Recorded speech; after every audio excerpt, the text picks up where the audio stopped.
Back to our earlier story, ministers and the new deputy president have been sworn in. We saw some of the notable new additions to cabinet, and Nhlanhla Nene coming back as finance minister, Blade Nzimande coming back as a minister after being fired, and then the deputy, David Mabuza.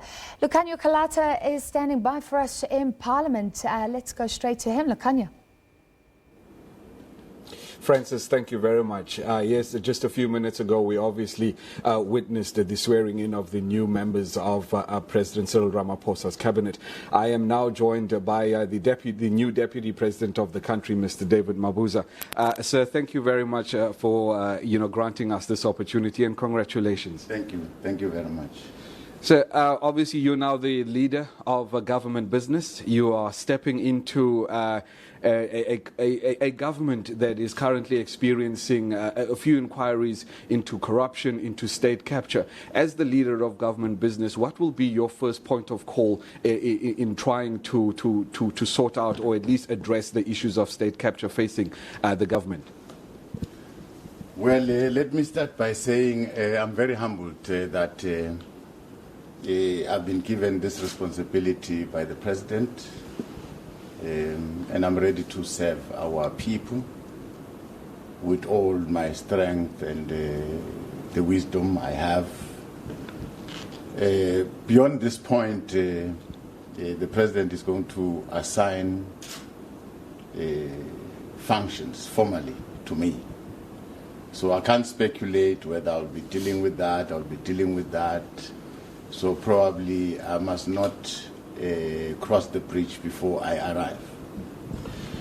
But obviously, sir, I mean, we know that as leader of government business, one of the things that you will be tasked with is dealing with MPs, their presence, ministers, even their presence within the National Assembly, within Parliament, to answer questions. Last year, we saw in the lead-up that the now former deputy president, now president, had to, deal a lot with those issues from the House. How are you going to try and deal with that, make sure that ministers actually are here to answer questions and to be held accountable by members of Parliament?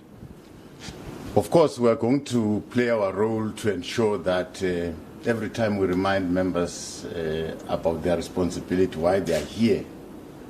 But as we will have noticed that all of us took oath in Parliament.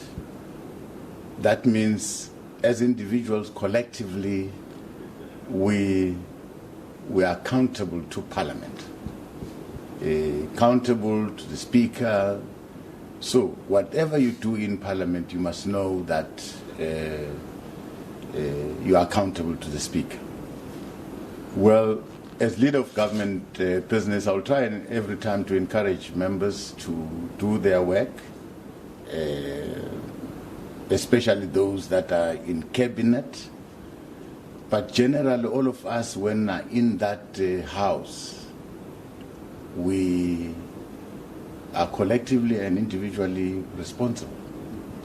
South Africans will be looking to you now as Deputy President to obviously try and deal with this matter of state capture, with this matter of corruption.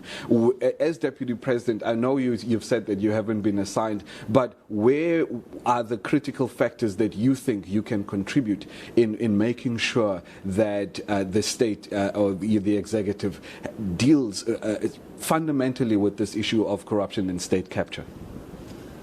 Look, I'm here by taking this oath today. I'm presenting myself. I've accepted the call by the President to say I'm here to lend a hand. And I'm now waiting to be assigned. I can't jump the gun like I've said. Let's allow the President to assign me, to say, I want you to do 1, 2, 3, 4, 5. Then we can take it from there. Because by then you will be sure that these are your assignments. How do you hope to prosecute your assignment? Yes. On a personal level, how do you feel about this responsibility that has now been entrusted upon your shoulders? Well, quite a huge responsibility to try and help the President to run the country. make it a point that as government we are effective, of course assisting him. It's quite a huge responsibility, more than a province, of course. But I think the province has given me an opportunity to sort of learn. It was a good learning environment. So I can say I'm ready for the assignment. In the province, while we're there, what were some of the key things that you learned about governance, about leading a government that you think you can now bring over into the national sphere and help contribute in the betterment of the whole country? What are some of those skills? What are, you mentioned the talents that you have. What are some of those issues? In the province, what I've learned, which I think is very critical, is planning. Planning, and behind your plan, you then avail specific resources to achieve that plan. And the plan outlines timelines on which certain milestones should be achieved. That I've learned, so that there is accountability. It's easy to ensure that each and every minister accounts if there's a plan, there are milestones, there are resources that must be spent, and there are certain achievements that must be made. That can only be achieved from a planning point of view, so that all of us can read from one page, one map, one road map, and then we can all of us account. The plan that's in place currently for government is, of course, the National Development Plan. Your role in that and making sure that we follow and we stick to it? Well, that is an overarching plan, but as individual departments, we collectively contribute to that plan. So one department will do one item that seeks to help us to achieve the national plan. So all departments collectively will contribute to the national plan. The coordination is very important to ensure that each and every one of us achieve what we've set for ourselves in the overarching plan. Monitor the performance of department, monitor that specific objective that we've set for ourselves to achieve, so that finally we can say we've made this progress in realizing our overarching plan. All right. So, and then just finally from me, I think obviously it would be very remiss of me not to ask, but prior to you assuming this office, they were, I don't want to call them allegations, but they are claims about yourself and your person, about maybe allegedly being involved in political killings and all of those kinds of things. I'd like to give you the opportunity to set some of those claims and those allegations straight, if you would care. Well, there's nothing to set straight, except to say there is no one who's above the law. Sitting here, I'm equally the same with any other ordinary citizen. So if there's any wrongdoing on my side, the law enforcement agencies, they are there.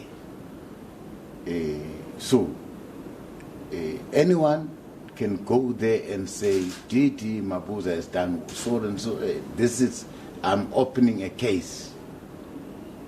Now, to follow claims and assertions and allegations, it's, you'll understand our game here, politics.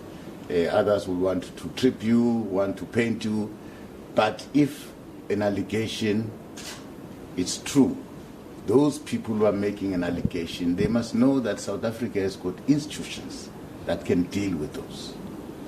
So it's pointless really to talk rumors, allegations, and without really using the institutions that we've created. Right. Lastly, your message to South Africans. Well, I'm here to serve South Africans, and I've committed myself. And I'm appealing that let's give this government, led by the president, let's give this government a chance we'll try and do our best. Thank you very much, sir. Francis, well, there you have it, straight from the horse's mouth, the new Deputy President of the Republic of South Africa, Mr. David Mabuza, in essence saying that he's ready to fulfill the mandate that has been placed upon his shoulders of serving the country. From you to you, from us in Parliament, it's over to you in studio, Francis.